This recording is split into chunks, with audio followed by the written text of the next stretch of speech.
तो यहाँ देखिए आप, ये H O E R S होगा, तो H I E plus R S upon delta H plus H O E R S, ये मान निर्गम प्रतिरोध का आएगा। प्रिय छात्र छात्राओं, भौतिक शास्त्र में अप्रोक्सीमेशन यानी सन्निकटन का बड़ा महत्व है। आप अगर बहुत ध्यान से फिजिक्स की एक बात समझे, ये हमारे मैं सिलेबस से थोड़ा अलग हट करके एक बात बता रहा हूँ आपको, बड़े ध्यान से सुनिए। अगर हम जब से फिजिक्स पढ़ने लगे, भौतिक शास्त्र आपने मान लीजिए 9th में सब शुरू किया, 11th में शुरू की एक सब्जेक्ट के तौर पे, तो आपने देखा होगा कि हम अधिकतर फॉर्मूलेज में अधिकतर सूत्र जो हमने डेराइव किए हैं, उनमें हमने हर वक्त कुछ न कुछ अप्रोक्सीमेशन जरूर लिया। जिसका मैं एक सरलतम उदाहरण देता हूँ। जब हम प्रक्षेप्य की गति का अध्ययन करते हैं या गुरुत्वाकर्षण के प्रभाव में एकविमीय गति का उदाहरण लेते हैं, तो हम गुरुत्वीय त्वरण जी को लगभग नियत मानते हैं। जबकि वही बात जब हम ये कहते हैं कि पृथ्वी की ऊंचाई के बराबर एक पार्टिकल को फेंकना है या ऊंचाई से नीचे गिराना है या एक वस्तु को जियो स्टेशनरी सैटेलाइट की कक्षा में स्थापित करना है, तो वहाँ हम जी को फिर नियत नहीं लेते। जी को हम दूरी के साथ परिवर्तित रूप से दिखाते हैं। यानी उसी गुरुत्वीय त्वरण के दो पार्ट होते हैं कि एक जगह उसको नियत मान लिया, दूसरी जगह उसको परिवर्तित मान लिया। इसका कारण है, ये नहीं कि साहब गलत हम कर रहे हैं, नहीं, गलत नहीं कर रहे। क्यों? क्योंकि पृथ्वी के निकट जब आप किसी कण की गति का अध्ययन करेंगे तो उसकी ऊंचाई पृथ्वी की त्रिज्या के मुकाबले नगण्य होगी, और ऐसी कंडीशन में आप जी को नियत मान सकते हो। इलेक्ट्रॉनिक्स में भी ये सारे पैरामीटर जिनकी हम जिक्र कर रहे हैं, H I E, H R, V O, ये आवृत्ति लगाए गए संकेत वोल्टता के मान और संकेत वोल्टता की आवृत्ति पर निर्भर करते हैं।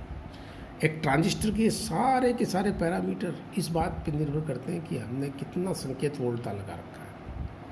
अगर आप संकेत वोल्टता का मान परिभाषित मान के अनुसार रखेंगे तो इस परिपथ को हम बहुत अधिक सरलीकृत कर सकते हैं, अप्रोक्सीमेट बना सकते हैं, ताकि हमें अधिक कठिनाइयों का सामना नहीं करना पड़े मैथमेटिक्स सोल्व करते हो। जैसे एच आर वी ओ जो है वो उत्क्रम वोल्टता स्रोत है।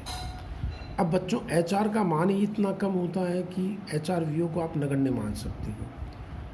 एच ओ ई का मान इस प्रकार होता है कि आप आर एल के मुकाबले 1/HOE को नगण्य, 1/HOE जो है वो आर एल के मुकाबले बहुत बड़ा हो जाएगा। अब आप देखो, मान लो यहाँ से कोई धारा प्रवाहित हो रही है, जस्ट मैं यहाँ खींच रहा हूँ इसको, ये 1/HOE है मान लो, और ये आर एल है, ठीक है। अब छात्र छात्राओं, जब धारा यहाँ आती है आईसी, मैंने आपको पहले चैप्टर में धारा के डिवीजन के कुछ सूत्र बताए थे। मैंने कहा था इसमें बहने वाली धारा इसके समानुपाती होती है। तो अगर आर एल बहुत छोटा हो 1/HOE के मुकाबले, तो अधिकतर आईसी धारा आर एल में से ही प्रवाहित होगी, HOE में जाएगी नहीं 1/HOE में, क्योंकि 1/HOE का मान या आर एल से बहुत बड़ा है। ऐसी सूरत में, ऐसी कंडीशन में, ऐसी स्थिति में हम 1/HOE को नगण्य मान लेते हैं। तो इस परिपथ में केवल HIE रह जाएगा, HFI1 रह जाएगा और RL रह जाएगा। ये सरलीकृत परिपथ कहलाता है। तो मैं इसके बारे में अब आपको डिटेल में बताऊंगा। देखिए कितनी सरल, यहाँ ये मैं इसको यूँ रखूँगा, ये देखिए ऐसे। पहले मैं परिभाषित करता हूँ, फिर आपको समझाता हूँ। देखिए क्या लिखा है मैंने, कि चूंकि ट्रांजिस्टर के निर्माता द्वारा दिए गए प्राचालों के मान औसत मान होते हैं तथा नियत नहीं रहते, अतः इनके सन्निकटन मान लेकर हम सरल परिपथ बनाते हैं। ये मैंने आपको बताया कि औसत मान वो इसलिए देते हैं कि एक निश्चित आवृत्ति परास, एक निश्चित संकेत वोल्टता के अनुसार ही परिभाषित होते हैं। फिर अगर आप इनमें से कोई भी चीज़ को बदलते हो, एक हो सकता है एक ट्रांजिस्टर ऑडियो फ्रिक्वेंसी रेंज में बहुत अच्छा एम्पलीफिकेशन करे और वो माइक्रोवेव रीजन में तो वैसे भी नहीं करते, लेकिन थोड़ी और हायर अल्ट्रासोनिक रेंज में भी वो ना करे संकेतों का प्रवर्धन। जैसे ऑडियो एम्पलीफायर लोग होते हैं, वीडियो एम्पलीफायर लोग होते हैं, तो ये ट्रांजिस्टर के पैरामीटर के जो मान है वो एक निश्चित रेंज में डिफाइन होते हैं। तो हम आप सबसे पहले, जैसे मैंने आपको बताया, HRVO को हम नगण्य मान लेंगे। पहला कारण क्या, HR कम होता है। फिर HOE की कोटि 10⁻⁻5 है ना, तो 1/HOE कितना हो जाएगा, 10⁻+5। और RL क्या है, 1000 ओम के आसपास होता है, तो 10⁵ का मतलब हो गया 1 लाख, और RL का मतलब 1000। तो आप 1 लाख को नगण्य मान सकते हैं, 1 लाख के मुकाबले 10⁻3 को छोड़ सकते हो। तो HOE RL का मान 1 से बहुत कम होता है। इस स्थिति में सरलीकृत परिपथ निम्न हो जाता है। तो मैं आपको समझा चुका हूँ मैंने क्यों ऐसा माना है। देखिए आप, ये बहुत सरल चीज़ है समझने के लायक, कि इसको नगण्य मान लिया, इसको नगण्य मान लिया, दोनों चीज़ों को, तो ये गायब होते ही ये सामयिक परिपथ हो जाएगा। तो आप जितने भी हमारे जो पुराने इसमें डेरिवेशन है, तो आप देखेंगे IB HIE, ये तो IC बराबर होती है HFE HI भी रह जाएगा, और धारा लाभ का मान सीधा HFE हो जाएगा IC/IB। तो ये पहला काम आ गया, पहली वैल्यू आ गई। फिर वोल्टा लाभ AV बराबर क्या होता है, output voltage upon input voltage. VO यहाँ है, ध्यान रखेंगे, और ये VI है, ये देखिए। तो प्यारे बच्चों, AV बराबर VO/VI minus IC/IB into RL/HI, और ये AIE है। तो ये मैं HFE को AIE लिख देता हूँ। तो AV बराबर -HFE/HI इंटू RL होगा। इसी तरह से निवेशी प्रतिरोध आप देखिए लगभग HIE के बराबर ही, यानी ट्रांजिस्टर में सन्निकटन रूप में HIE ही जो है वो क्या होगा, निवेशी प्रतिरोध होगा।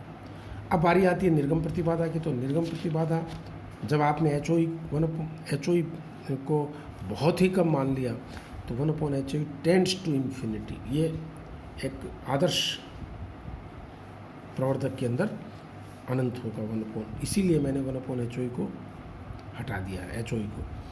और शक्ति लाभ, पावर गेन बराबर होता है वोल्टा लाभ गुना धारा लाभ, सब बच्चों को मालूम है। तो इन दोनों का आप गुणनफल लेंगे, यहाँ ये मान मौजूद है, HFE² इंटू RL/HIE होगा। ये सरल रूप है।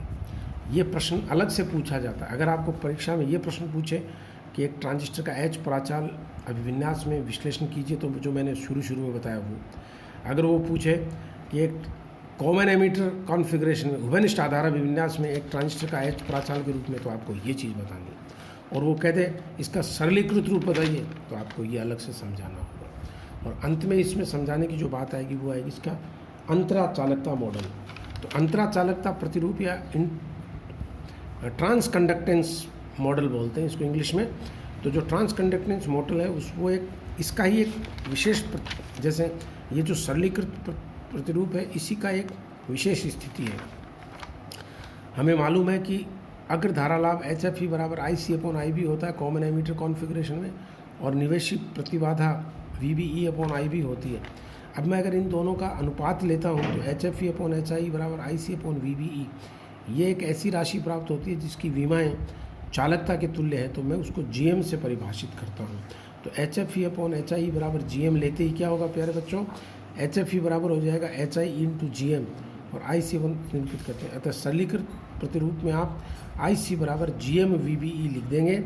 तो यहाँ आप देखिए, ये हमारे पास जो क्या था, HFE इंटू IB जो था, तो HFE/IB की वैल्यू क्या आ जाएगी, वो आ जाएगी GMVB।